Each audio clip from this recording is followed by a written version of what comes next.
Here's today's In Touch devotion. Today's scripture reading begins in verse 1 of Job, chapter 1.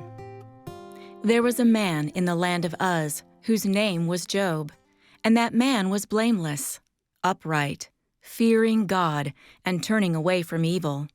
7 sons and 3 daughters were born to him.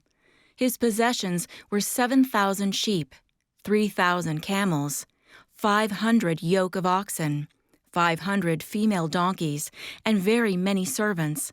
And that man was the greatest of all the men of the East. His sons used to go and hold a feast in the house of each one on his day, and they would send word and invite their 3 sisters to eat and drink with them.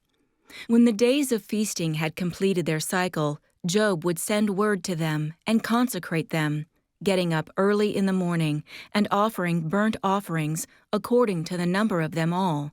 For Job said, "Perhaps my sons have sinned and cursed God in their hearts." Job did so continually. Now there was a day when the sons of God came to present themselves before the Lord, and Satan also came among them. The Lord said to Satan, "From where do you come?" Satan answered the Lord and said, "From roaming about on the earth and walking around on it." The Lord said to Satan, "Have you considered my servant Job? For there is no one like him on the earth, a blameless and upright man, fearing God and turning away from evil." When people talk about Job, the focus tends to be on how he remained loyal to God despite all his losses and pain. In fact, we often miss or gloss over the opening verses of the book, which describe what kind of father he was. The New Living Translation says he was a man of complete integrity. He showed great concern for the spiritual well-being of his 10 children. They took turns hosting celebrations in which they spent days feasting. But afterward, Job would wake up early and offer burnt offerings for each child, just in case any of them had sinned.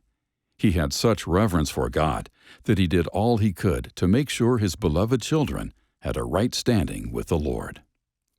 This reverence didn't waver, even when everything was taken from him. His unsupportive friends expressed doubts, and his wife even tempted him to curse God.